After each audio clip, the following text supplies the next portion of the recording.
1.5 साल के मासूम के साथ इंसाफ के लिए भटक रही दुष्कर्म पीड़िता। मुरादाबाद भोजपुर थाना क्षेत्र के एक गांव की रहने वाली विवाहिता महिला ने मुरादाबाद महिला थाने में 3 महीने पहले अपने पति, सास, देवर, अन्य ससुराल वालों के खिलाफ गंभीर आरोप लगाते हुए एफआईआर दर्ज कराई थी। विवाहिता का आरोप है कि मेरे पिता ने वर्ष 2023 में मेरी शादी मोहम्मद रफी के साथ मुस्लिम रीति रिवाज के साथ दहेज और केश सहित 30 लाख रुपए खर्च करके की थी, लेकिन मेरे ससुराल वाले लोग इस दहेज से खुश नहीं थे। विवाहिता का आरोप है कि दहेज के लिए मेरे ससुराल वालों ने मेरे घर में रहते हुए मेरे पति की शादी किसी और लड़की से कर दी, जबकि मोहम्मद रफी से मुझे एक बेटा भी पैदा हुआ है जिसकी आयु 1.5 वर्ष है। विवाहिता का कहना है कि जब उसका पति मोहम्मद रफी अपनी दूसरी पत्नी के साथ कहीं और रह रहा था तो ससुराल वाले घर में मेरे कमरे में आकर मेरे पति के छोटे भाई मोहम्मद जकी ने मेरे साथ मेरे लाख मना करने के बाद भी जबरदस्ती दुष्कर्म किया था।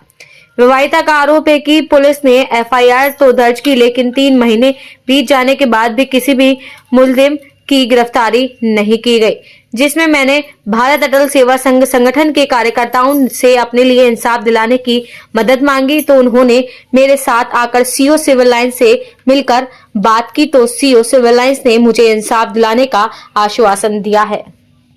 मेरा नाम शाहीन है। आज यहाँ मुरादाबाद सिविल लाइन ऑफिस में आप आई है, क्या मामला तो क्यों आना हुआ?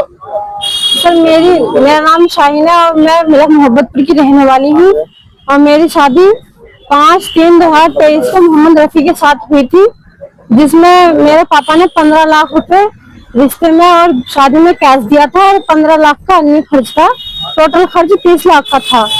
मेरी शादी के 4-5 महीने बाद से ही मेरे ससुराल वाले, मेरे ससुर मोहम्मद यूसुफ, मेरी सास रिहाना, मेरे देवर मोहम्मद जकी और मेरी ननद जैनब सैयदा, ये सब लोग मुझ पर प्रेशर डालते थे और मुझे मारते थे, पीटते थे और मुझसे मांग करते थे दहेज की कि इस बात की कार लेकर आ। और मैं उन्हें समझाने की कोशिश करती थी तो वो मुझे मारते पीटते थे। और इसी चलते मेरा एक मोहम्मद हसन का जब बेटा पैदा हुआ था और उसके 1 महीने बाद मेरे हस्बैंड की दूसरी शादी करा दी। शादी तो मेरे हस्बैंड की पहले कराई थी, लेकिन मुझे पता जब चला था जब मेरा बच्चा हो गया था। आपकी शादी से पहले दूसरी महिला से शादी हो चुकी थी? जी, उनकी शादीशुदा थे। मेरी शादी से पहले नहीं, मेरी शादी के 3 महीने बाद ही उन्होंने दूसरी शादी करा दी थी अपने बेटे की, लेकिन हमें किसी को पता नहीं होने दिया। हमें पता चला 4 मार्च 2024 को पता चला था हमें। उसके शादी के पीछे की वजह क्या थी? जी बस कुछ वजह नहीं, वही दहेज की वजह थी कि हम मुझे बार बार प्रेसाइज करते थे कि इतना पैसा लेकर, इतना ये लेकर। इसी चक्कर में उन्हें दूसरी जगह से पैसा मिल गया होगा तो उन्होंने अपने लड़के की दूसरी जगह करा दी। उसके बाद मैं अपने सास ससुराल वालों से पूछती थी कि मेरे हस्बैंड कहाँ पर हैं, तो मुझसे बोल देते थे कि कमाने के लिए गए, ये करने गए, वो करने गए।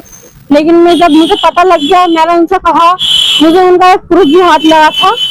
उसके चलते मैंने अपने ससुराल वालों से कहा कि आपने इनकी दूसरी शादी क्यों कराई है, तो वही दहेज की वजह से कराई थी उन्होंने दूसरी शादी। आपसे कितने की मांग कर रहे थे दहेज में? वो स्कॉर्पियो कार की मांग करते थे बाद में जी।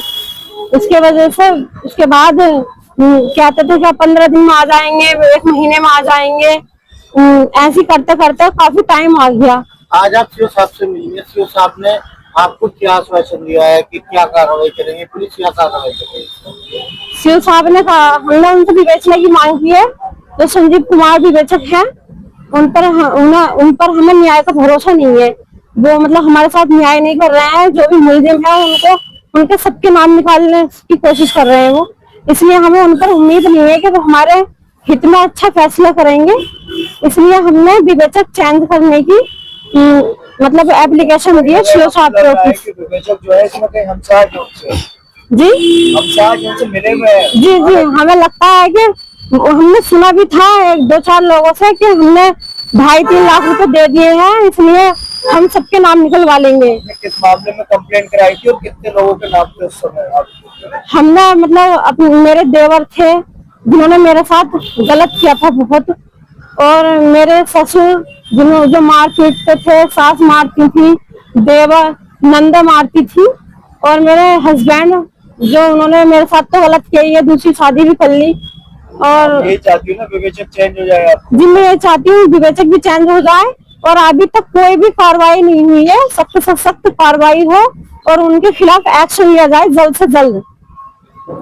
मेरा नाम वीरेंद्र चौहान है। मैं जिला अध्यक्ष भारतीय अटल सेवा संगठन मुरादाबाद। अभी सीओ सिविल लाइन ऑफिस में आए हैं आप, क्या मामला है? और एक महिला आपके साथ है। ये महिला ने मुझे अवगत कराया है कि इनकी शादी 2023 में हुई थी।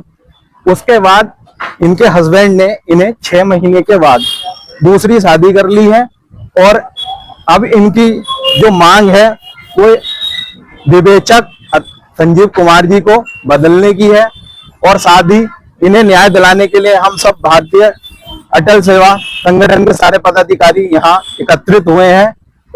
क्या मांग करी है आपने, क्या आश्वासन दिया? सीओ साहब ने हमें हमारी जो मांग दी वो विवेचक बदलने की थी और इन्हें न्याय दिलाने की थी। हमें सीओ साहब ने आश्वासन दिया है कि आपकी मांग पर जल्द ही कार्रवाई की जाएगी और विवेचक भी बदल दिया जाएगा। अगर विवेचक नहीं बदला जाता तो आप लोगों का आगे क्या रूपरेखा होगी? हम संगठन पूरा आंदोलन करेगा बैठ के।